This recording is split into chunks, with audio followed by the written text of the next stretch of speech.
Welcome back to Your Mortgage Matters TV. My name is Grubb and I'm your host. One of the crucial mistakes that a lot of people make when choosing a mortgage, or a mortgage professional for that matter, is who can get me the lowest rate without considering the costs. My role as a mortgage broker is to not only help in obtaining a suitable mortgage to meet your short and long-term goals, but to find effective solutions to reduce your cost of borrowing and to educate you on strategies to help eliminate your mortgage faster. In the last episode of our series on credit, we discussed the impact the types of accounts you have has on your credits and the importance of maintaining a healthy mix of accounts. Today, I'll be discussing inquiries.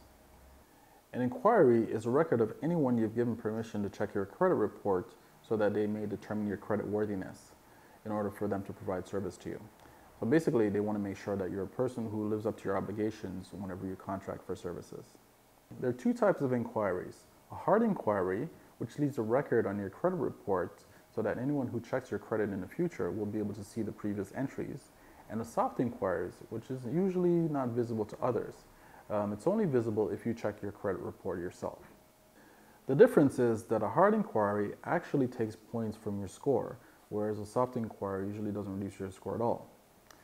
If you're applying for a loan or mortgage, credit card, opening up an account at a bank, applying for car insurance, or just taking out a cell phone, chances are you've provided your permission to the service provider to check your credit, which counts as a hard inquiry.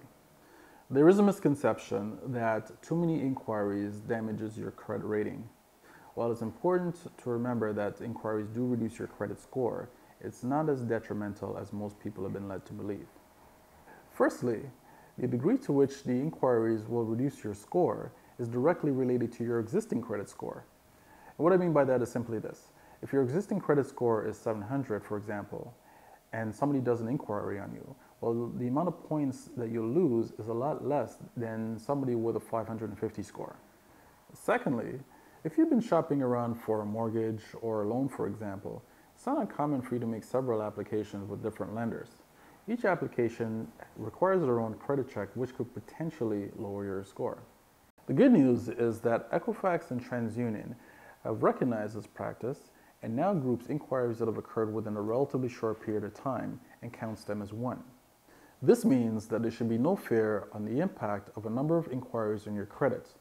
Now, of course, a good mortgage broker can do the shopping for you in a more efficient and cost-effective way when applying for a mortgage. So there you have it, inquiries in a nutshell. In the next episode, I'll wrap up the series on credit by summarizing and highlighting the tips and strategies that will help you build and maintain a strong credit profile. Until next time, thanks for tuning in. I'm Grubb. Make it a great day. Money, money, money, money.